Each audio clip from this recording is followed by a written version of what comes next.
Si la paix existe quelque part, ce n'est ni dans le tabernacle, ni au Vatican, ni à la Maison-Blanche, ni à l'Élysée. Si elle existe, elle ne peut exister que dans ton cœur. Parce que c'est un sentiment humain, c'est pas quelque chose qui nous tombe dessus. Si la paix existe, ce ne peut être qu'en toi. Et c'est à nous et à nous seuls de la semer, de l'entretenir et de la faire fleurir. Quelqu'un qui a le cœur en paix resplendit de cette paix. Quelqu'un qui a le cœur en paix resplendit de la paix sur son visage. Il en devient attirant. Mais personne ne peut irradier cette paix s'il n'a pas dépassé, pardonné toutes les laideurs qui nous entourent. Parce qu'elles sont là, on ne peut pas les nier. Bien sûr, bien sûr.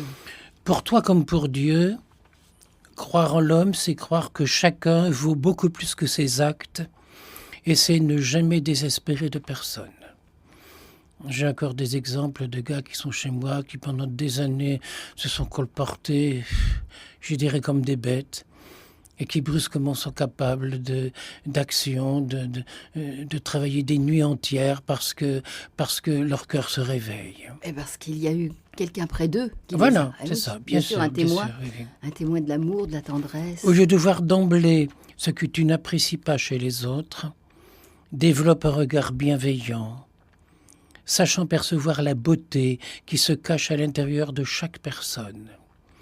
Il y a toujours un moment où même le plus violent se trahit lui-même et il y a des instants de bienveillance qui apparaissent. Interdis-toi de colporter ce qui détruit la réputation et répand le soupçon. Devant cette phrase, on devrait dire on va annuler 90% des émissions de télévision qui ne font que colporter des bruits, des soupçons, des ragots, des on-dit. Eh bien, je crois d'abord, on a le droit de ne pas la regarder, la télévision, mais quand ça nous est imposé parce qu'on est chez des gens, on a le droit d'avoir une écoute de bénédiction. Et si quelqu'un se plaint et que ton oreille est mauvaise, c'est de la médisance. Et si quelqu'un se plaint et que ton oreille est bonne, c'est de la souffrance. Eh oui. Et si on écoute avec une oreille de miséricorde, c'est une des béatitudes. Bienheureux les miséricordieux. On peut changer le monde, mais il faut avoir une espèce d'entêtement. Et l'entêtement, pour moi, c'est de la douceur. Hein, comme le mouton. Entêté dans l'amour. Voilà, c'est ça, oui. Et cette phrase que j'emploie souvent, et chaque fois que je la dis devant des gens chez moi, et on voit que ça leur dit, ils nous auront pas. L'amour nous aura, la bienveillance nous aura, la douceur nous aura. Au lieu de juger, d'accuser et de condamner, il faut que tu cherches à comprendre et à guérir les blessures qui sont toujours à l'origine de toutes les formes de violence. Je dis souvent que quelqu'un qui parle mal, c'est qu'il a mal. Quand on parle bien, c'est qu'on est bien. Refuse de répondre à la violence par la violence et crois qu'un pardon va beaucoup plus loin qu'une vengeance. Là encore, la vengeance est quelque chose qui est devenu à la mode. Œil pour œil, dent pour dent. Ça redevient pire que l'Ancien Testament. Il faut au contraire retourner à l'envoyeur en bénédiction. En bénédiction. D'ailleurs, Jésus dit « Bénissez ceux qui vous maudissent ». Et ben voilà. C'est une phrase très très forte. Quelle douceur il y a chez Jésus pour oser employer des paroles aussi fortes. « Bénissez ceux qui vous maudissent ». C'est retourner en bénédiction. Voilà. Ceux qui maudissent, oui. Sache laver dans les larmes la souffrance des coups reçus. Et crois que c'est à toi de faire le premier pas et de tendre la main. C'est toujours celui qui fait le premier pas en avant vers le pardon qui a raison. Mais habituellement, on veut camper sur ses positions et prouver moi, j'ai raison. Mais même si l'autre n'est pas prêt. Dans son cœur, on peut pardonner à l'autre. Et ça agit aussi, c'est sur un autre plan. Je répète souvent l'histoire de Marie-Hélène, qui est responsable dans une maison de retraite de l'organisation et des employés, et qui un jour assiste au bout du couloir où elle était à une prise de bec violente entre des brancardiers et la famille d'un malade. Et ça se passe très mal. Et de loin, elle leur envoyait des bénédictions. Et elle appelle ça « je leur ai envoyé des oiseaux blancs », le Saint-Esprit, la colombe. Et brusquement, le ton de la discussion s'est calmé. Et l'un des infirmiers s'est retourné vers elle alors qu'elle n'avait rien dit. Elle était au bout du couloir. Il lui a fait un grand signe de merci. Comme quoi, hein, ça... Voilà. L'énergie d'amour est bien plus forte que l'énergie de haine. Parce que la lumière, dès qu'on met de la lumière dans les ténèbres, il n'y a plus de ténèbres. Dès qu'on met de la chaleur là où il fait froid, il n'y a plus de froid. Dès qu'on met de l'amour là où il y a de la bêtise, il n'y a plus de bêtise. Père, pardonne-leur. Oui. Ils ne savent pas ce qu'ils font. C'est le message que Jésus nous laisse avant sa mort. C'est son testament. Pardonne-leur, ils ne savent pas. Et je ne sais pas s'il y a des gens qui sont méchants en ayant conscience d'être méchants, ou bien alors ce sont des malades mentaux. On ne peut pas avoir conscience de sa méchanceté et continuer à le rester. Sinon, il y a quelque chose qui ne va pas dans leur tête. Bien sûr. C'est pas pensable. Là, c'est une maladie, c'est autre chose. L'injustice qui frappe les autres te révolte, autant que celle que tu subis. Sache rendre solidaires ceux que l'on bafoue et que l'on méprise. Si on pouvait appliquer ça aux hommes politiques, aux règlements de compte sur le plan national, sur le plan international, mon Dieu, comme la vie serait facile. Sur les murs de la chapelle à Croix-Rouge, j'ai inscrit dans des très grandes lettres sculptées dans la porcelaine, « Si tu sèmes dans ton cœur l'amour, la paix et la bonté, ta vie sera plus vraie. Le monde sera plus beau. Tu récolteras le bonheur pour toi et les autres, et la sérénité régnera en toi. » Et beaucoup de gens qui tous les jours viennent visiter cette chapelle, j'aime pas le mot visiter, j'ai envie de dire viennent prier dans cette chapelle. Mais là, j'ai trouvé une solution. Quand je dis aux gens, voulez-vous qu'on fasse une prière? Il y en a qui haussent les épaules. J'ai trouvé une autre solution. Je dis, vous voulez bien qu'un instant je prie pour vous? Alors là, c'est tout autre, oui, c'est autre chose. Oui. Ils ont l'impression d'être un enfant à qui on fait un cadeau. Voilà. Comme quoi, c'est le tout de trouver ce qui va toucher. Et combien de gens me disent, mais semer la paix, le bonheur et l'amour, mais si un homme politique prenait ça comme programme électoral, ce serait le plus beau du monde. Je comprends. Et j'ajoute, vous croyez qu'on voterait pour lui? On aurait peur, c'est pas normal. Voilà, qu'est-ce que c'est? Ça veut dire quoi? Voilà. Mais peut-être à la longue. À la longue, ça finit par passer. Je vais donner un exemple. Il y a plus de 40 ans que je suis à Croix-Rouge. Et au début que j'étais là, je disais bonjour aux gens qui passaient. Je disais bonjour à tout le monde. Mais comme souvent, des fermiers passaient avec un tracteur, ils ne m'entendaient pas, ils ne répondaient pas. Alors j'ai pris l'habitude de faire un grand signe de la main, bonjour. Et je vous assure qu'au bout de 40 ans, la plupart me répondent. Voilà. Et vous avez tenu bon justement, vous avez persévéré. Et j'ai appris qu'un jour, des gens disaient, mais qui c'est ce Père André-Marie? C'est celui qui dit bonjour à tout le monde. Vous voyez, ça a marqué. À une époque, on avait un facteur. À l'époque, quand on était facteur toute sa vie dans le même village. Maintenant, ça change tous les jours. On a une petite factrice qui est extraordinaire. Quand j'ai 400 lettres à envoyer le même jour, elle vient nous aider à coller les timbres. Oh, ça, c'est... On trouve plus ça nulle part. Hein, oui. Mais à l'époque, on avait un facteur, M. Carouette, qui avait son frère jumeau. Il disait à tout le monde, on est nés le même jour. Et son frère était cordonnier. Et le facteur venait passer tous les jours à la maison, m'apportait du courrier, et puis il m'aimait bien, on discutait, je lui offrais un petit coup à boire, et ça se passait très bien. Tandis que son frère ne pouvait pas me voir. Mais d'ailleurs, il m'avait jamais vu. Je l'avais jamais vu, cet homme. Mais il pouvait pas, au bistrot, raconter des tas d'insanités à mon sujet. Et un jour, je vois le facteur sortir de l'épicerie du village, de loin, et je lui fais un grand signe de la main, lui fais dire bonjour. Mais c'était pas lui, c'était son frère jumeau. Ah! Et puis, il a dit, j'espère, il m'a fait bonjour. Et on était réconciliés. Comme quoi, il suffit d'un bonjour. Un bonjour. C'est une bénédiction de dire bonjour. Si on pensait à ce qu'on dit, que ta journée soit belle, que ta journée soit bonne, mais les mots, on ne les emploie pas dans leur sens propre. On n'entre pas dedans. Comme quoi, il suffisait juste un petit signe. Oui, et c'était une erreur de ma part. Vous voyez comme quoi, même une erreur, cette erreur, c'est devenu un bonheur. Ben oui. Emploie ton temps à renverser les murs de silence, d'indifférence ou de méfiance, pour permettre au bonheur de l'entendre, de l'entraide, de l'amitié, de resplendir. Alors la paix rayonnera, ta joie et ton goût de vivre sera l'élan de la vie qui se donne à toi. Et cette paix-là, nul ne pourra te la ravir.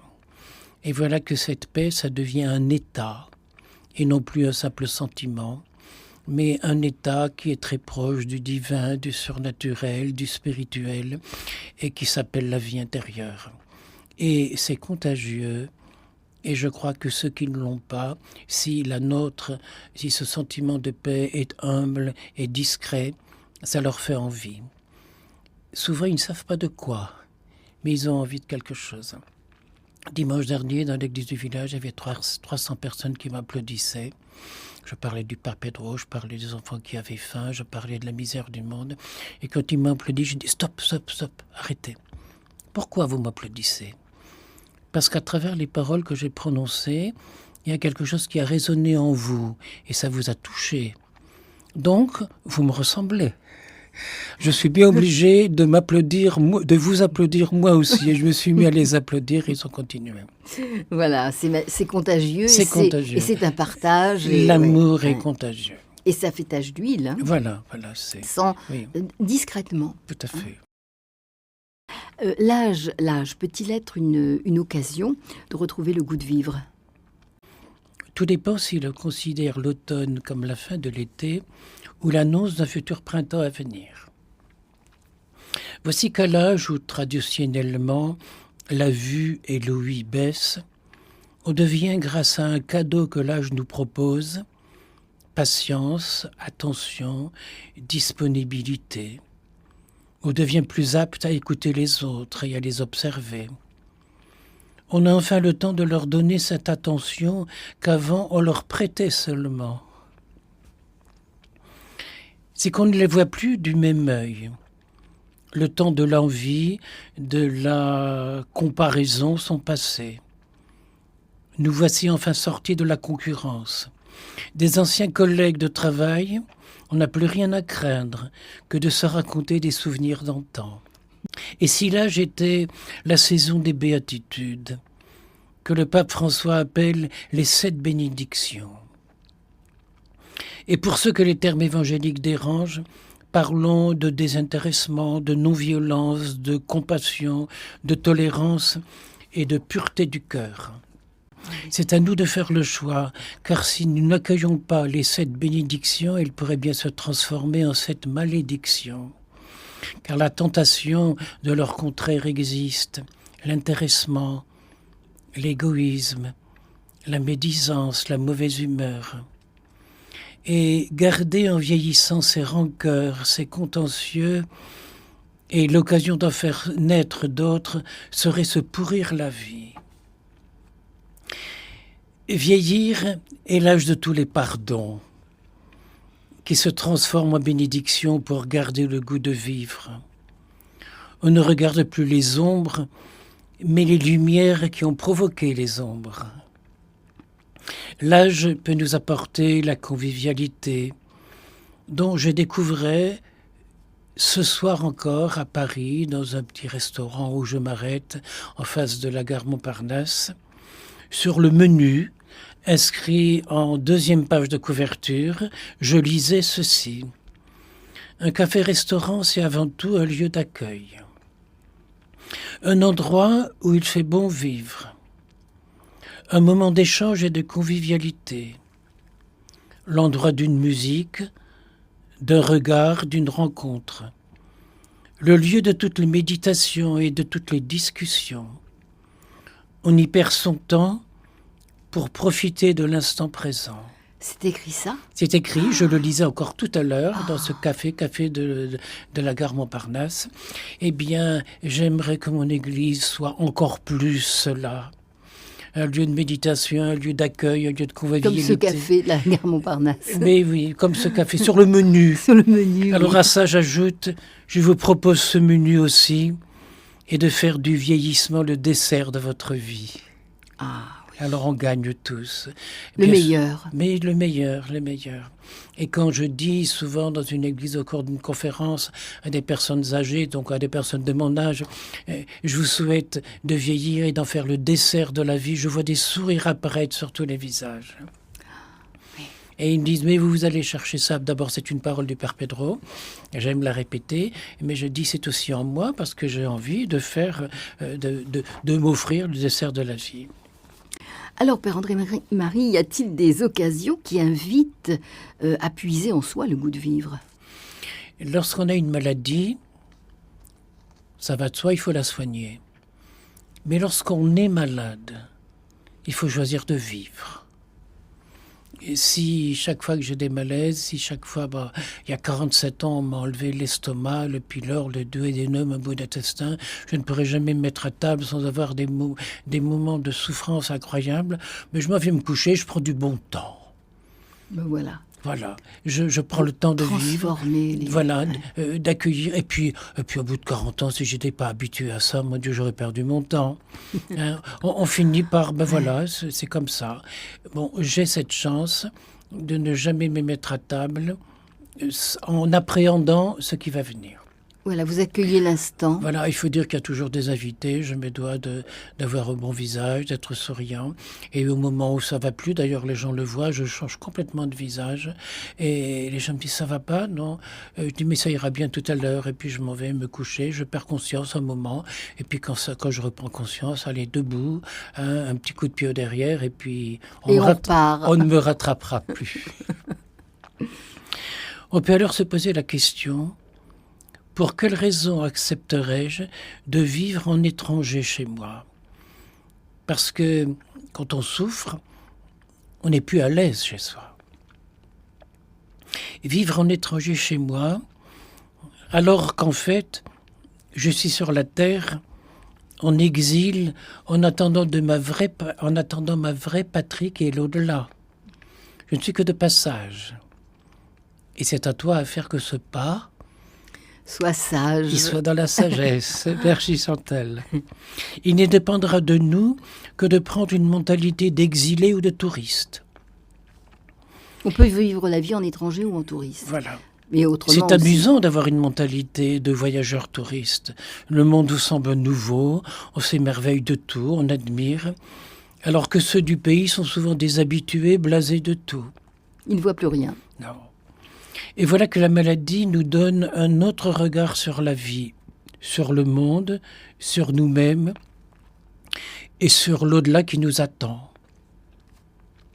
Gilbert Cesbron a une très belle image, c'est celle d'un jeune arbre vivace, d'une orchidée grimpante, d'une orchidée liane, qui prend comme tuteur les branches d'un arbre mort. Ah oui. Je crois que c'est ça la culture. Quand dimanche dernier, 40 musiciens jouaient des grands maîtres de la musique, eh bien j'avais l'impression qu'ils leur rendaient la vie. Qu'ils les faisaient revivre. Et qu'ils s'émerveillaient eux-mêmes. Parce que quand vous regardez le visage d'un musicien qui vit sa musique, c'est extraordinaire. C'est un voyage. Ah oui, il est dedans et il nous fait. Voilà. Il nous fait et puis le chef aussi. d'orchestre, Jean-Pierre David, qui est un ami, je le regardais goûter la musique et l'offrir en cadeau à ce musicien. Ah, c'était un moment très fort. Et beaucoup de gens nous ont demandé de nous prendre dans les bras l'un de l'autre parce que Jean-Pierre dit André-Marie fait chanter la misère et moi je fais chanter les musiques des morts. Ah oui. Mais oui, tous ceux qui sont du passé. Et quand on vit ensemble, quand on ressent les gens ensemble, ça, là aussi, ça devient contagieux. Ouais, ça montre que ceux que l'on dit morts sont toujours vivants. Hein. Bien sûr. Bien sûr. Cette mentalité de touriste nous donne un tout autre regard sur le monde et sur la vie. De toute façon, pour chacun d'entre nous, la journée d'aujourd'hui qui s'achève est la première journée de ce qui nous reste à vivre. Ah mais oui. Alors, si on faisait de cette journée un moment unique, si on cajolait la vie en nous, et si on la caressait en nous, ce n'est pas de l'égoïsme, c'est de l'amour, c'est de la bienveillance, c'est de l'espoir. Et ça peut détruire toutes les désespérances qu'on voudrait faire naître et qu'on fait chanter en nous. Mais comme ils sont à plaindre, ceux qui regardent la maladie avec une mentalité d'exilés, leur vie, leur patrie personnelle ne leur appartient plus. Ils ont migré hors d'eux-mêmes. Tous les autres leur apparaissent comme des étrangers et non plus comme des frères. Ils ont peur de l'amour qu'ils considèrent comme une expulsion de la vie. Ils sont apatrides à eux-mêmes. Alors que pour celui qui a une mentalité de touriste, tout est renaissance, découverte, émerveillement, jusqu'au jour où par la grande porte ouverte, cette déchirure d'amour, ils verront la lumière éternelle. C'est ça qui nous attend. Voilà. Et on doit s'en réjouir. Et voilà que la maladie, au lieu de faire de nous des survivants, nous permet de regarder la vie comme un lieu sans frontières de renaissance. Il est à remarquer qu'une vision chrétienne s'accorde à merveille avec ce paysage nouveau.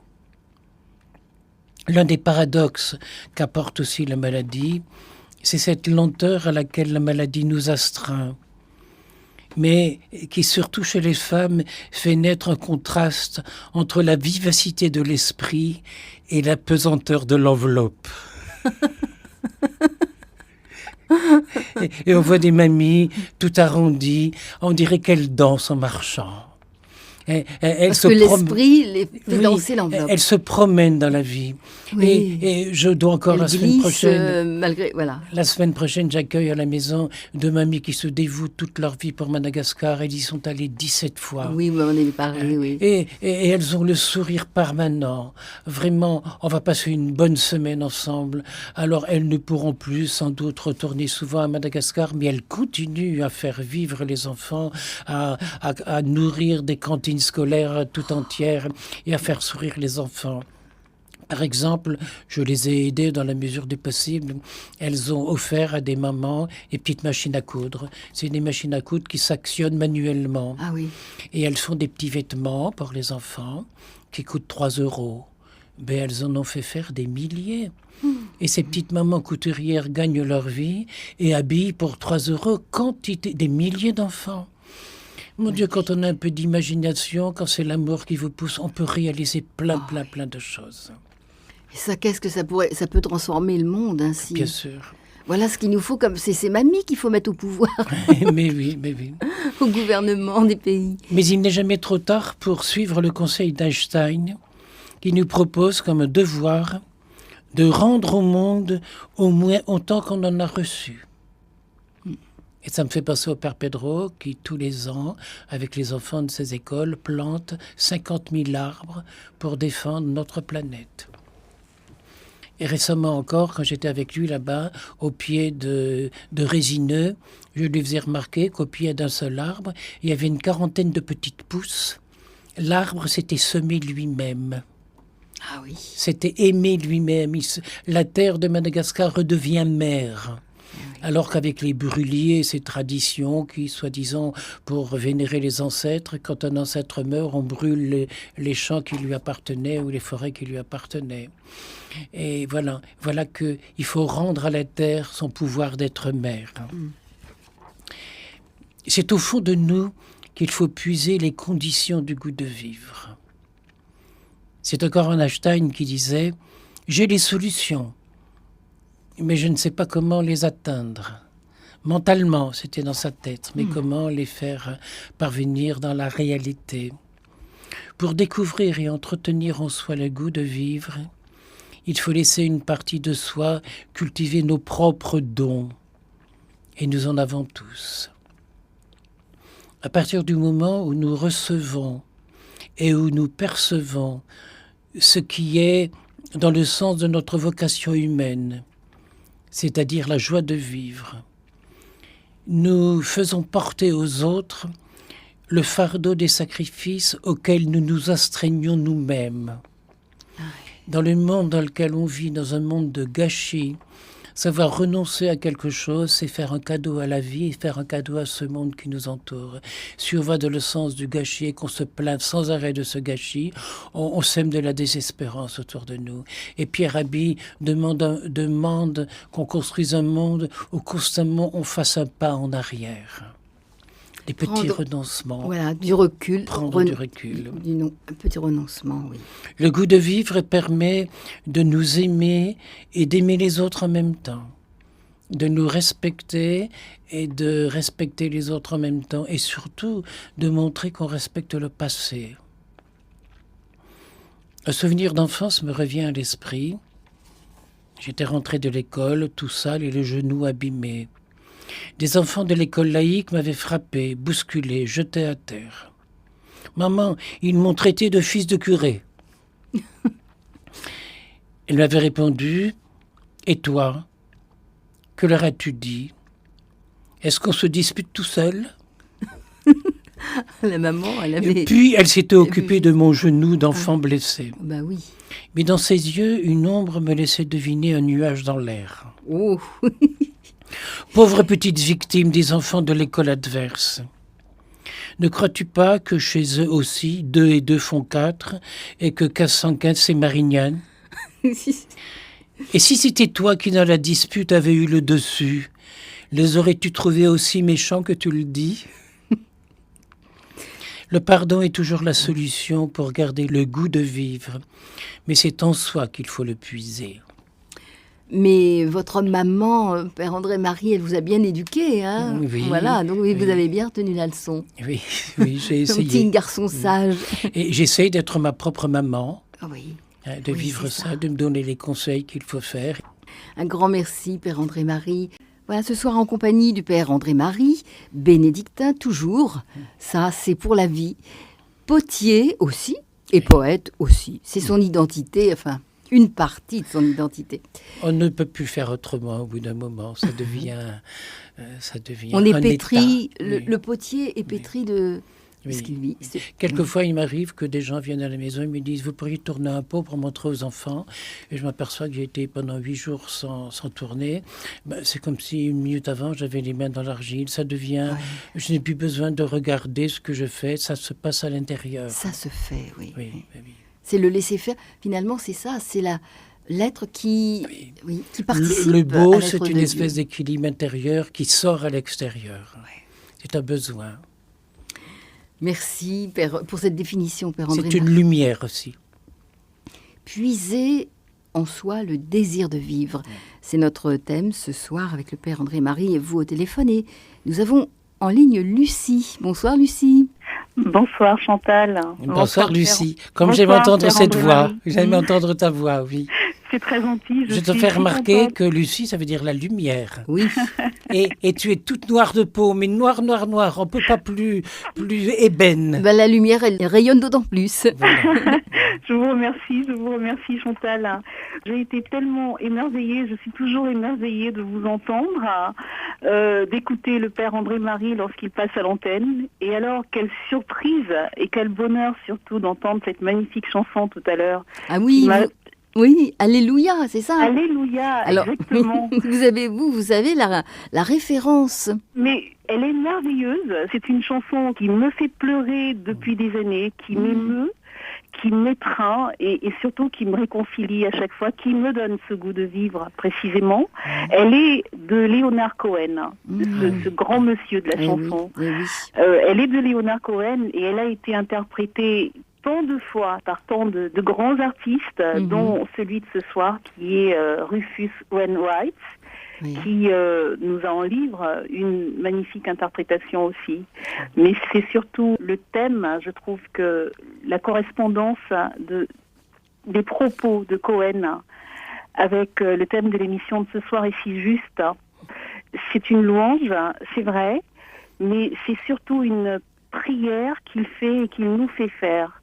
Alors, j'ai cette image que j'ai voulu partager avec vous ce soir. C'était de voir, lors d'un de ses concerts, Leonard Cohen se mettre à genoux dans une plage musicale, justement, en plein milieu de la chanson. Et une plage musicale de guitare qui, pour moi, est la réponse que Dieu lui fait à cet Alléluia, qui est très longue de surcroît, cette plage musicale. Il l'a fait durer assez longtemps, au moins 3 minutes. Et il est avec ce grand chapeau, ce grand feutre qu'il porte toujours, qu'il porte souvent en tout cas. Oui. Il est plongé en Dieu, à qui il donne ses paroles. Dieu lui répond dans ce refrain, mon enfant, je t'ai aimé, j'étais là avant toi et j'ai tout fait pour toi, je t'ai tout donné. Et un jour, tu es malheureusement arrivé et tu as voulu faire de l'amour, de la vie, une marche victorieuse. Or, l'amour, justement, n'est pas une marche victorieuse, c'est un cri, c'est un pleur, c'est un alléluia. Et cette réponse divine que Leonard Cohen et tous ses interprètes par la suite nous donnent est fabuleuse. Pour moi, c'est toujours... et elle m'a tellement réconciliée, justement, avec la vie, avec la laideur, parfois, souvent. C'est un cadeau. Alors, je voulais vous dire merci. Merci Lucie. Et tu comprends ce que je disais tout à l'heure, que cette musique me donne envie de danser. Oui. Tu connais mon bureau, tu connais la salle où je suis. Comme un enfant heureux, je dansais au rythme de la musique. J'adorais au rythme de la musique. Oh oui, je comprends si bien. Merci. À bientôt Lucie. À bientôt. Merci beaucoup Père André-Marie. Merci Chantal. Merci Lucie. Et merci pour toutes ces informations. C'est moi qui vous remercie. C'est magnifique. L'amour n'est pas une marche victorieuse, c'est un cri. C'est un cri, c'est un alléluia. Et voilà. Merci. À bientôt. À bientôt. Bonsoir. Au revoir. Bonsoir Lucie. Nous connaissons l'auteur et puis l'interprète. Et quand quelqu'un comme Lucie parle avec son cœur, mon Dieu que c'est beau ce qu'elle dit. Ça vient spontanément, elle ne cherche pas les mots, c'est un débordement. Alors, on peut poursuivre. Oui. Ce soir, le thème, je le redonne, c'est puiser en soi le désir de vivre. Alors, justement, Père André-Marie, comment passer du goût de vivre au goût de Dieu ? Ça, c'est pas mon affaire. Parce que c'est lui, le grand cuisinier, qui s'est rajouté à la sauce cette petite épice qui fait qu'on ne pourra plus jamais se passer de ce goût-là. Et souvent, cela se fait à l'improviste, dans l'inattendu. Ouais. Le pape François raconte que, jeune ingénieur chimiste, il entre un jour dans une église. C'était jour de la fête des étudiants, où tous les étudiants allaient faire une grande boum, une grande fête. Et lui se sent irrésistiblement attiré vers un confessionnal alors qu'il se préparait à la journée des étudiants. Plus tard, il racontera « Ce fut de la surprise de ma vie. La stupeur d'une rencontre. J'ai compris que quelqu'un m'attendait. Il venait pour demander pardon et il a reçu de la lumière, une lumière qui a transformé sa vie, à tel point qu'il nous la rend, cette lumière. Oui. Oui. C'est ce qu'on appelle l'expérience religieuse. La stupeur de se trouver devant quelqu'un qui vous attend depuis toujours. À partir de là, dit-il, pour moi, Dieu a été celui qui m'a trouvé le premier. Je le cherche, mais lui aussi me cherche. Ah oui, surtout. Je désire le trouver, mais lui me trouve en premier. Ce sont ses paroles. Ah oui. Quelque temps après, il entre au séminaire. Ce fut son premier pas. Le second, c'est lorsqu'il entra chez les jésuites, qui portent ce doux nom de Compagnie de Jésus. C'est beau, la Compagnie Ah de oui, Jésus. quelle belle compagnie. Et La meilleure. J'arrivais en gare du Nord ce matin, et puis je vois des graffitis sur les murs, quelquefois, qui sont assez beaux par les couleurs, par les formes. Et brusquement, après plusieurs mètres sans rien, il y avait le mot « Jésus » écrit en grand. Ça m'a profondément touché. Oui. Je me dis, qui c'est ce petit mec qui la nuit s'amuse à faire des graffitis et à écrire Jésus sur le mur? Ça doit être une espèce de petit moine qui ne dort pas la nuit, celui-là. Aussi, vous voyez, ça Mais est oui. saine. Jésus écrit en grand, inattendu. Dans un pays qui est, à mentalité laïque. Voilà. Et cette devise de père jésuite, ad maiorem Dei gloriam, pour la plus grande gloire de Dieu. Oui. Et la plus grande gloire de Dieu, c'est tous les instants de nos vies, quand ils sont ordinaires et qu'on essaie de les vivre de façon extraordinaire, mais au quotidien, humblement, simplement, avec humour, avec amour, avec bienveillance. Et ça change tout. La gloire de Dieu, c'est l'homme vivant, Saint Irénée. Oui. Par la plus grande gloire de Dieu, c'est passer du goût de vivre au goût de Dieu. Cela se fait souvent comme une irruption du divin dans l'humain, dans l'inattendu. D'ailleurs, comment expliquer ce que nous raconte André Frossard, fils du premier secrétaire du Parti communiste, et qui entre le 8 juillet 1933, à 17h10, c'est précis, dans une petite chapelle de la rue d'Ulm à Paris, et qui en ressort convaincu de l'évidence de Dieu. Dans son livre « Dieu existe, je l'ai rencontré », André Frossard raconte comment, en fixant son regard sur le deuxième cierge à gauche du maître-autel, non pas le premier ni le troisième, le second, oui. se déclenche brusquement la série de prodiges dont l'innommable violence va démanteler en un instant l'être absurde qu'il était, c'est lui-même qui le dit, c'est lui qui parle, l'être absurde que je suis, pour venir au monde ébloui et devenir l'enfant que je n'avais jamais cessé d'être, mais que je ne savais pas. Son irruption déferlante, plénière, s'accompagne, écrit le converti de 17h12, d'une joie qui n'est autre que l'exultation du sauvé, la joie du naufragé recueilli à temps, avant de s'immerger dans la mort. Et là, il s'immerge dans la lumière. Des conversions de ce genre, l'histoire des religions en est remplie. En fait, elle prouve que Dieu se révèle à l'homme au travers de toutes les cultures. Quand Franz-Olivier Gilbert écrit sa rencontre avec Dieu, il le fait avec une véhémence étonnante, dans un style beaucoup plus moderne. « J'étais déjà croyant, dit-il. Au début de son livre, il raconte que sa maman ne devait pas avoir dans le ventre un liquide amniotique, mais ça devait être de l'eau bénite. Et il est venu au monde en étant croyant. Ce jour-là, je suis devenu définitivement chrétien. C'est un gros mot, je le sais, dans le monde qui nous entoure. J'entends déjà les gloussements des grosses poules du nihilisme contemporain, des guapes de poulailler, des petites frappes de la modernité. Ils ont décidé que tout valait mieux que la religion. Les idéologies fussent-elles mortifères? Le culte de l'argent roi ou de l'homme Dieu. Ils ne supportent pas la vue de croyants en train de prier à genoux, parce qu'ils ne peuvent imaginer qu'ils s'élèvent en s'abaissant. Il semble même que le spectacle les effraie. Il faut leur pardonner. Ils sont comme des canards sans tête, ils ont perdu leur âme.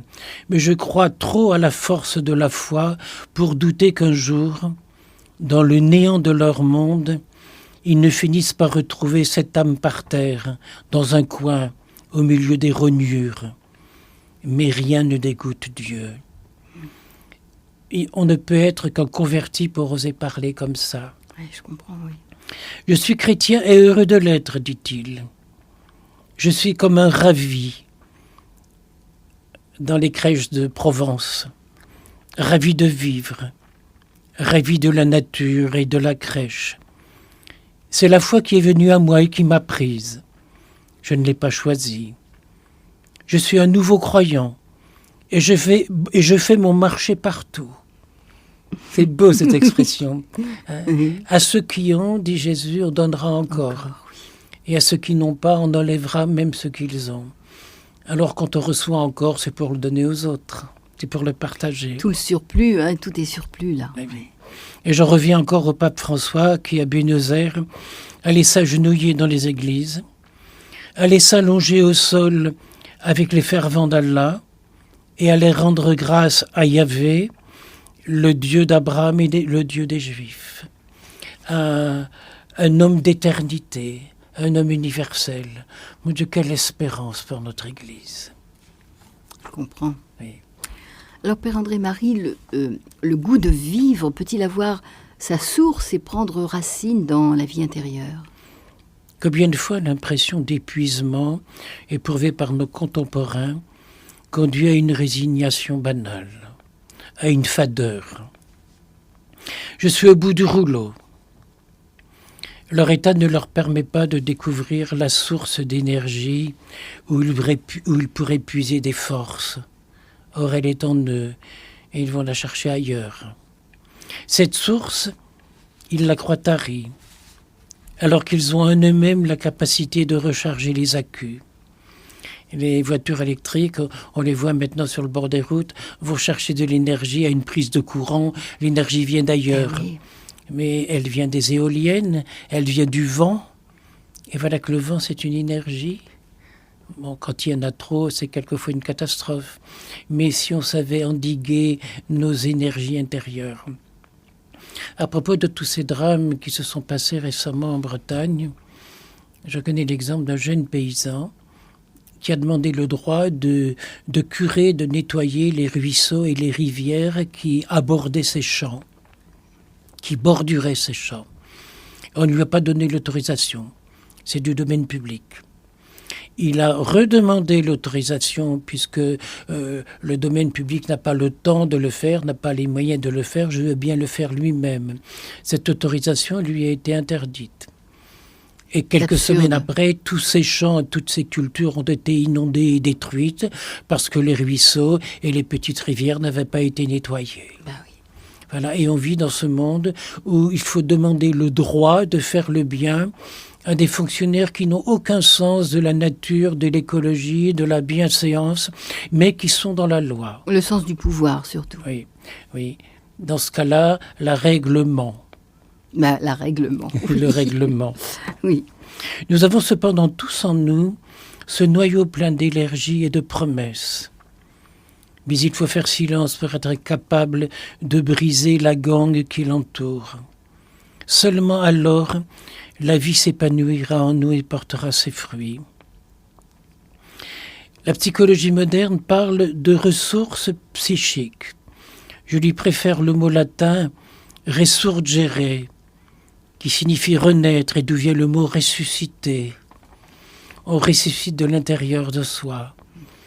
Est-ce qu'en voyant une chenille qui rampe et qui se gave de verdure, une chenille avale 6 fois le poids de son corps en feuilles? Est-ce qu'on pourrait imaginer que cette espèce de larve va un jour s'envoler au soleil? C'est vrai, c'est Et sûr. pourtant cette énergie est en elle, mais il a fallu qu'elle devienne une larve. Mourir à soi-même. Mourir hein, à soi-même. ouais. Hein, une larve qu'on appelle, j'oublie le mot, une chrysalide. Ah bah oui. Habillée d'or, ça veut dire en grec. Ah oui. La chrysalide, chrysos, l'or. Et la chrysalide annonce l'envol au soleil du papillon. C'est un beau nom pour ce qui est une larve, quoi. Je me souviens quand j'étais enfant, je mettais toujours des petites chenilles dans les boîtes d'allumettes et puis tous les jours, je leur apportais à manger. Et c'est là que j'ai découvert leur appétit glouton impensable. Et puis voilà qu'un jour, je vais voir mon papa et je lui dis « Papa, elle est morte ». n'y avait plus de chenilles. Non, c'était devenu une chrysalide, mais c'était tout gris, tout brun, tout sale, et ça se tortillait à peine. Et mon papa me dit surtout, fais laisser la boîte d'allumettes ouverte. Et un jour, j'ai vu la chrysalide qui s'ouvrait, qui s'éclatait, et le petit papillon qui sortait avec les ailes toutes froissées, toutes écrabouillées les unes contre les autres. Et tout doucement, il les a étalées, et la chaleur du soleil a fait sécher cette humidité, et le papillon s'est envolé. Et puis je suis allé en pleurant dire à papa, il est parti. Mais il m'a dit, il vit sa vie de papillon. Depuis, j'ai découvert qu'un papillon, ça vit quelques jours. Juste le temps de pondre, de s'accoupler, de pondre et de donner naissance à d'autres chenilles qui vont devenir chrysalides et qui vont s'envoler au soleil. Oui, c'est ça. Le mot ressusciter vient de la resurgere, sortir de la mort, sortir de l'inertie. Et je crois que puiser en soi le goût de vivre, c'est s'offrir une petite résurrection à chaque instant. Et la chenille qui devient papillon, chrysalide des papillons, Voilà. elle nous enseigne cela. Oui. Grand merci, Père André-Marie. Mais voilà, puiser en soi le désir de vivre comme la chenille qui devient un papillon. Et je crois qu'en vieillissant, on retrouve absolument ce besoin de revivre. Parce que sinon, notre vie n'aurait servi à rien. Et on retrouve une énergie native qui est la vie. Oui. Grand merci. Dominique Jean-Baptiste nous dit émission d'une grande beauté et spiritualité par la poésie et l'émotion. Et on rend grâce au Seigneur pour cette Et je dois dire que de plus en plus d'auditeurs de Radio Notre-Dame et de la COFRAC, prennent le train ou leur voiture pour venir à Croix-Ros, continuer l'émission et s'émerveiller ensemble dans la prière, dans l'amitié. On rend grâce au Seigneur pour tout cela. Alors vous nous aviez promis Jacques Brel qui chante Les Vieux. Eh bien on les écoute tout de suite. On est toujours ému et émerveillé par la beauté qui se dégage dans cette simplicité. Oui. Mais j'aimerais, mon petit Jacques, faire une petite correction à ta chanson. Adressez-lui la parole, voilà, comme vous faites. La pendule ne dit pas oui et puis ensuite non. Elle dit non et ensuite elle dit oui, parce que c'est une ouverture sur l'éternité. Mais maintenant, le petit Jacques l'a compris. Mais bien sûr, il y est dedans avec son Don Quichotte. Justement, cette semaine, j'ai coulé en métal. Le grand Jacques ou le petit Jacques, je ne sais pas. J'ai coulé en métal de grand Don Quichotte. Et quand on me demandait dans le livre de Marie Clinchard à qui j'ai envie de ressembler, j'ai répondu à Don Quichotte. Oui. La pendule qui finit par un oui éternel dans l'au-delà. Ce oui qu'il a dit à Dieu. Voilà. Oui. Et la mort n'est pas un humain qui disparaît, c'est un humain qui s'éternise dans un grand silence. Oui. Et la pendule n'a plus de tic-tac. Elle a eu un infini. Les aiguilles tournent à vide. Elle est dans le temps de Dieu. Dans l'éternité, oui. Oui, le goût de la vie, oui. Et justement cette capacité de renaître à partir de la banalité, où les problèmes de la vie reviennent à la surface. Si on pouvait larguer les amarres et hisser la voile. Mais le miracle arrive qu'on découvre que c'est de notre propre souffle que la voile se gonfle et que cela nous fait avancer. C'est ça le miracle de la vie. Il ne faut pas attendre que ça vienne d'ailleurs. Ça vient du fond de nous-mêmes, cette espérance qui fait qu'on ne peut plus jamais désespérer. Le miracle, c'est notre propre souffle. Il y a 15 siècles, Jean Cassien, qui est un des premiers moines du désert et qui est à l'origine de la première règle monastique, qui ensuite a inspiré Saint Benoît et les bénédictins. Saint Jean Cassien nous parle d'une technique de méditation que les psychologues modernes pensent avoir inventée. Lors de la méditation, nous devons nous imaginer réagir avec douceur aux vexations subies. Il conseille non seulement de ne pas nous venger des injures, mais même de ne pas nous en souvenir, afin d'éviter tout trouble intérieur, pour pouvoir continuer à garder le goût de vivre et à pouvoir contempler intérieurement la lumière éternelle qui nous habite. Voilà comment des sages, des ermites, il y a 15 siècles, pensaient. Les psychologues modernes n'ont rien inventé, ils vont dans le même sens, ils ne s'opposent en rien. Si on pouvait contempler intérieurement cette lumière intérieure qui est en nous, et pour ça il faut fermer les yeux. J'ai écrit un livre que j'ai intitulé « Ferme les yeux et tu verras ». Ce n'est pas en nous ouvrant sur l'extérieur qu'on peut découvrir cette vérité. Ne cherchez pas cette lumière hors de vous. C'est en vous-même qu'il faut trouver et puiser ce goût de vivre. Dieu ne flotte pas à l'horizon, dit Gustave Thibon, il dort en toi. La vanité fait courir au loin, l'amour fait creuser à l'intérieur. Et c'est Saint Augustin qui dit « Je cherchais à l'extérieur de moi ce qui était à l'intérieur, mais je ne le savais pas. » Or, je crois que pour le découvrir, il faut quelquefois des drames, il faut quelquefois une irruption de l'éternel dans nos vies. T'as rejeté aimé, beauté. Hein. Voilà. Je te croyais dehors et tu étais dedans. Si vous cherchez à échapper à ce que vous êtes, votre prison vous suivra et se réveillera à cause de l'agitation qui vous habite. Mais si calmement vous descendez jusqu'au tréfonds de votre être, votre prison cédera la place à un paradis. On va le construire, ce paradis, tout doucement, humblement, en allant chercher, en allant puiser des raisons au fond de nous-mêmes. Mais pour faire naître l'espérance, il faut quelquefois passer par la désespérance. Pour la briser, pour oser espérer, parce que... Quand on touche le fond... Oui. Hein, c'est, je ne sais plus quel auteur qui parle de la foi et qui dit, si vous savez ce que c'est, vous n'avez qu'à imaginer que lorsque Jean-Baptiste baptisait quelqu'un, il l'attrapait par les cheveux et il l'enfonçait dans l'eau jusqu'au fond. Et l'autre commençait à suffoquer. Et au moment où il le retirait, il lui soulevait la tête de l'eau, l'autre commençait à respirer. Tu sais maintenant ce que c'est que de vivre la vie divine. J'ai oublié quel auteur met ces paroles dans la bouche de Jean-Baptiste. Il faut suffoquer pour avoir envie, pour découvrir le bonheur de respirer paisiblement. Pour une résurrection, finalement. Voilà. Je me souviens de cette période de ma vie où j'étais pendant des années en perfusion de sérum sans pouvoir m'alimenter. Et voilà qu'un jour, j'ai pu avaler une grappe de raisin. Mais ça a duré l'après-midi entière, un grain à la fois, et puis suffoqué entre deux tellement j'avais mal, et puis dès que ça se calmait, recommencer à prendre un autre grain de raisin, et le soir, la grappe avait été consommée. Quelle saveur avait à la vie à ce moment-là. Oui. Et c'est ces petites choses-là qui donnent vraiment le goût de vivre et de survivre. Alors, Père André-Marie, justement, le goût de vivre rend-il la vie plus agréable ? Dans ce merveilleux livre que j'ai constamment avec moi, André Comte-Sponville parle du petit traité des grandes vertus. Je me demande si c'est pas le contraire. Non, c'est bien ça, le petit traité des grandes vertus.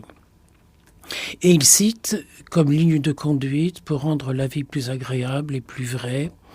Il cite, c'est le titre des chapitres, la courtoisie, la générosité, la justice, la compassion, la douceur, la gratitude, la simplicité. Et on pourrait ainsi citer chacun des chapitres de son livre. Mais il est un fait important à remarquer, c'est que toutes ces qualités de vie sont toutes au féminin. La simplicité, la gratitude, la générosité, la douceur. Ces vertus ne seraient-elles pas par un héritage maternel que la vie nous propose par l'entreprise du féminin en nous? Les béatitudes de l'Évangile, heureux les miséricordieux, est traduit par André Chouraki, qui part du texte araméen original. Bienheureux les miséricordieux, il traduit par bienheureux les matriciels. Bienheureux ceux qui ont en eux un ventre au féminin, qui engendre la vie, qui engendre la miséricorde, qui engendre le pardon. Mais c'est de l'intérieur que ça vient.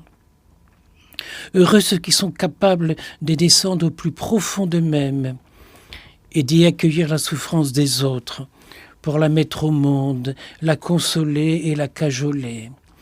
Et c'est bien ce que ressentait l'abbé Pierre, parce qu'il était la miséricorde vivante, ce qui parfois exaspérait son entourage. Heureux ceux qui sont capables de caresser la vie en eux pour la faire rire. Ah, c'est beau ça. Hein? Je ne pense pas que l'âme soit au masculin. La Bible nous dit que Dieu est comme une mère.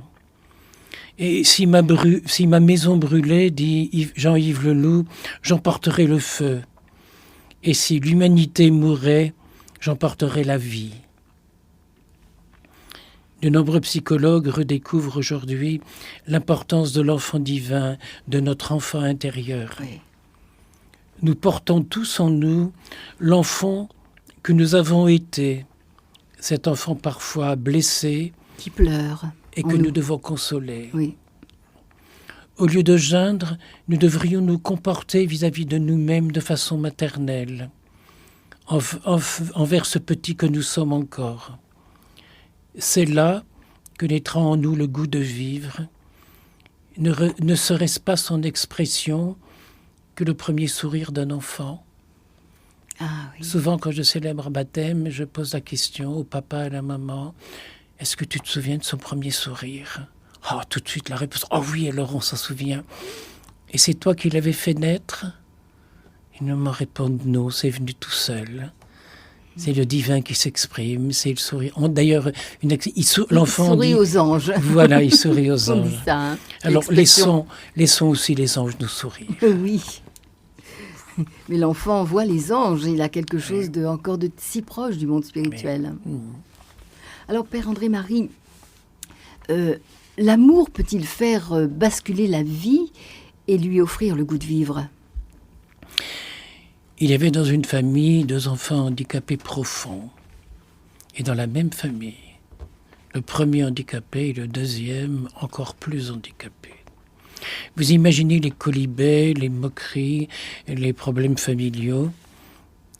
Et voilà qu'un 3e enfant est attendu. On va voir le médecin pour parler d'avortement. Une 3e misère, ça deviendrait insupportable. Le médecin les regarde et leur dit « Écoutez, je vous connais. L'handicap, vous connaissez. Vous y êtes habitué. Alors si parfois il y avait un 3e handicap, ce serait pas, je l'imagine, un gros problème pour vous. Mais imaginez, au lieu d'un handicapé, la maman puisse mettre au monde une merveilleuse petite fille qui serait le bonheur de la famille et le plaisir des grands frères.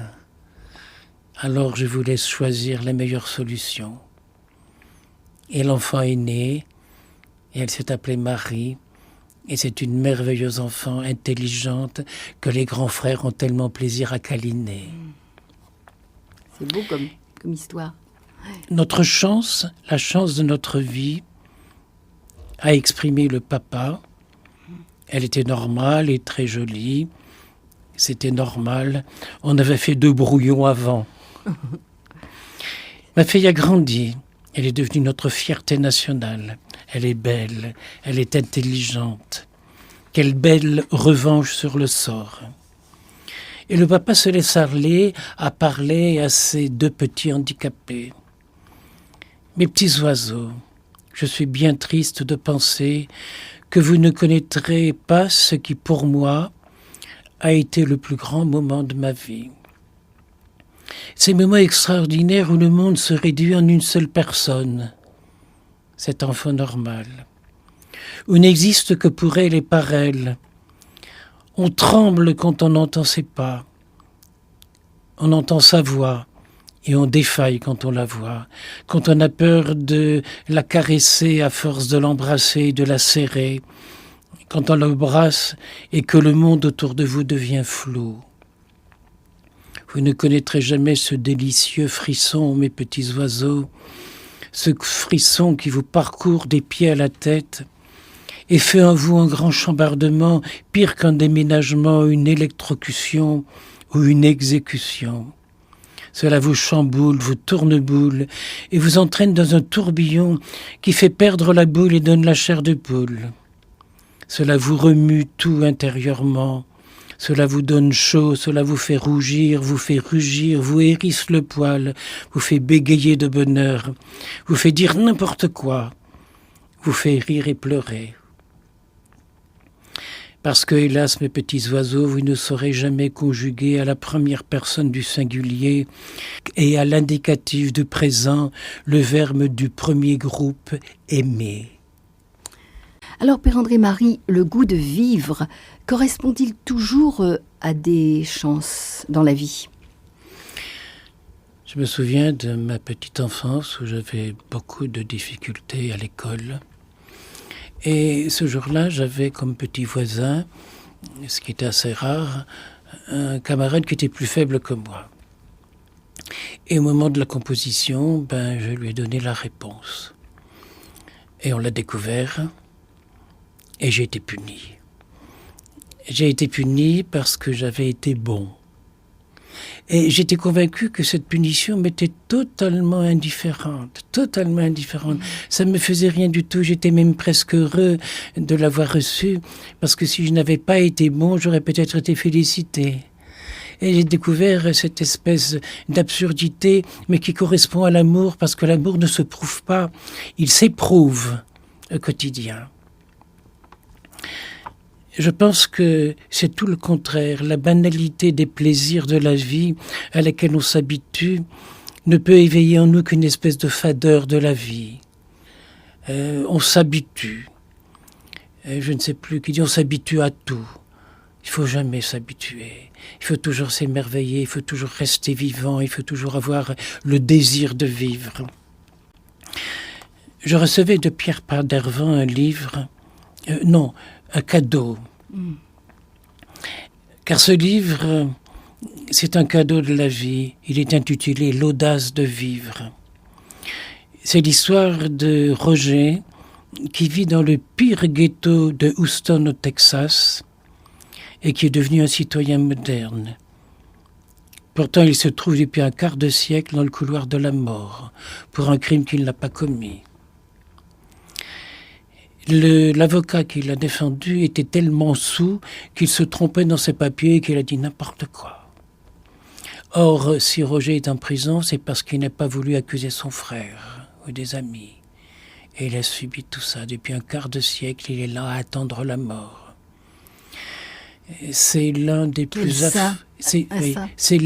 affreux visages de l'Amérique. Il y a d'autres visages certainement très différents, mais je pense qu'ils sont plus d'1 millier à être dans le couloir de la mort, dans les différentes prisons. Au-delà des conditions déplorables de sa vie carcérale, on a parfois envie de fermer ce livre quand on le lit, pour ne pas laisser monter en nous la haine de cette odieuse Amérique-là. Au-delà de la maltraitance, de la torture physique et morale, par-delà la révolte, le découragement, au-delà des noms désespérants, Roger a fait naître le choix du oui à la vie. Et il y a 2 livres qui ont été écrits. Le goût de vivre a pris en lui la place du goût de mourir. Il explique que pour oser ce choix, il a développé en autodidacte la foi et les outils spirituels. La prière qui ressource l'âme, ce sont les paroles. Le pardon qui apaise, l'art de bénir qui nourrit l'humanité des relations, l'esprit de gratitude et une intangible capacité d'émerveillement. Cela fait penser à Haïti dans un camp de concentration et à bien d'autres qui, dans les situations les plus désespérées, ont quelque chose à surgir d'eux-mêmes. Et les amis en fait d'eux des modèles d'espérance. On découvre là que même dans les circonstances les plus horribles peut naître du fond de soi, du fond de l'âme, une survie que rien d'extérieur ne peut venir saper. Et ce qu'il y a de plus extraordinaire, c'est que ce goût de vivre intérieur est communicatif. Et voilà qu'un journaliste de Libération, qui est allé voir Roger dans le couloir de la mort, raconte « Voici le message que j'ai reçu. Ne sois jamais victime de rien ni de personne. C'est le message que cette vie de condamné à mort, pourtant innocent, me murmure à l'oreille. Arrête de jouer à la victime, victime des autres, de la société ou des événements. Arrête de te plaindre sans cesse, comme si c'était le seul moyen de te faire remarquer. Ne sois plus jamais la victime des choses qui t'entourent. Et alors peut-être verras-tu pourquoi elles t'arrivent. Peut-on vivre de circonstances plus horribles que celles du couloir de la mort et avoir un goût de vivre aussi dilatant sans une intervention divine? Je ne parviens pas à oser le croire.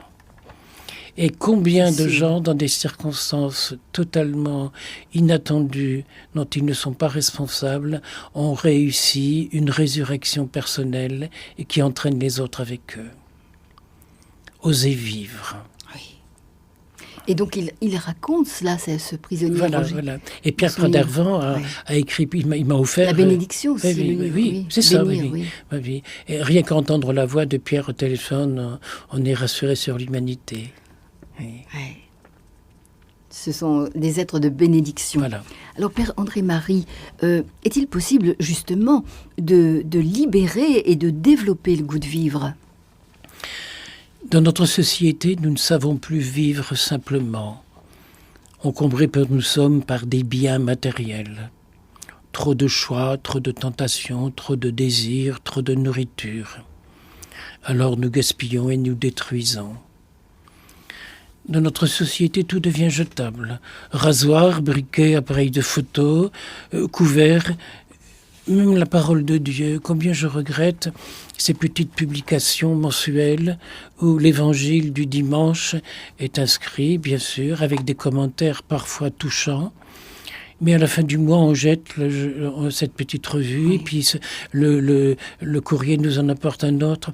Dans mon enfance, on avait un beau missel doré sur tranche. Et on gardait ça toute la vie. Et on gardait ça toute la vie. Combien de gens ont gardé le missel de leur grand-mère ?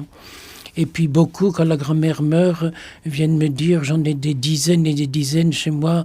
Mon père, nos petits-enfants ne s'y intéressent pas. On ne peut pas le jeter, on ne peut pas le vendre. Est-ce que vous le voulez bien ? Je dis oui, rassurez-vous, je vais réussir à le caser. Et souvent, là en ce moment, je construis toute une série de serre-livres pour présenter ce qu'on appelait le missel vespéral. Il y avait le missel de la messe de tous les dimanches et puis des vêpres du dimanche. L'abondance n'apporte ni la grâce ni l'élégance, elle détruit l'âme, l'emprisonne et la fadie. La maladie qui fait mourir le plus de jeunes en France, c'est le suicide ou la tentative de suicide. Parce qu'ils ont tout, donc ils n'ont plus d'envie, donc ils ne sont plus en vie. Ben oui.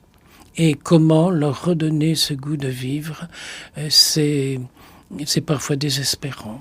Alors que Roger, qui est dans les couloirs de la mort, oui. à travers cette situation, a trouvé le goût de vivre. Voilà. Le goût de vivre se sent libéré par la simplicité qui consiste à posséder peu pour laisser la voie libre à l'essentiel. Mais il faut oser des petits renoncements pour libérer l'essentiel en nous. En simplifiant la vie, on obtient plus d'énergie. Il est ainsi possible de mieux faire face aux personnes et aux situations. Avec peu, le moment présent est intense. Nous apprécions mieux la vie. Simplifier les tâches domestiques, développer la créativité, cultiver son corps et entretenir ses facultés mentales. Combien de fois ai-je remarqué que quand des gens viennent, par exemple pour préparer un baptême, pour parler de leur mariage, je suis en train d'éplucher les pommes de terre et ils m'aident, la maman m'aide à éplucher les pommes de terre. Et puis bien sûr, je les invite à manger. Et puis la préparation au baptême se fait pendant le repas. Mais c'est un tout autre langage, c'est un tout autre niveau que se vit ces situations-là. C'est ancré dans la vie. Voilà, c'est une situation, justement, une situation de vie. Mais oui. La perfection, lorsqu'on voudrait donner à notre vie une intériorité remarquable, ne consiste pas à faire des choses extraordinaires, mais à faire des choses ordinaires et banales de façon extraordinaire. Et cet extra montre qu'on doit s'extraire un petit peu de la vie et du banal de la vie, redonner du piment, pour redonner du nouveau, pour être capable d'émerveillement. Tiens, mais j'y avais jamais pensé. Oui. Notre subconscient connaît exactement le même fonctionnement que notre corps. Bien mieux que le médecin et que nous-mêmes, c'est à lui de nous indiquer notre poids idéal, les décisions à prendre et non à l'entourage, au magazine et encore moins nos émotions. Nous ne sommes pas les propriétaires de notre vie. Nous ne sommes que les locataires. Et si nous avons des colocataires, ce n'est pas eux que nous devons attendre le bonheur de vivre. Nous sommes seuls à nous l'accorder. Et je repense à ce livre, Ferme les yeux et tu verras. Souvent, lorsque j'ai affaire à des groupes d'enfants, je leur demande à la fin de l'entretien de faire silence, d'ouvrir les mains, d'étendre les bras pour s'ouvrir à l'intérieur et de fermer les yeux. Et quand au bout d'une minute ou deux, j'ai pu obtenir ce détachement de la vie, il m'arrive, et les enseignants sont autour de moi, les catéchistes sont autour de moi, d'avoir du mal à les ramener sur la terre. Ils sont tellement heureux dans ce qu'ils découvrent. Voilà. Et je dis souvent à ce moment-là, les enfants, je ne vous ai pas fait faire une prière, je vous ai invité à être prière, oui. à être goût de vivre. Et c'est vraiment au fond d'eux-mêmes qu'ils découvrent, qu'ils puisent cette envie. Et ça, c'est un enseignement pour toute la vie, on peut dire. Bien sûr. Appris de cette façon et combien de fois, au plus jeune âge. Combien de fois ayant pris des photos de ces enfants qui sont tellement beaux, je demandais aux enseignants, est-ce qu'on peut les exposer en classe? Oh mon père, vous n'avez pas le droit, sans l'autorisation des parents. Alors on a le droit de montrer à la télévision, à la radio, la laideur, mais pas la beauté. Eh oui, l'inversion. Un grand merci, Père André Marie.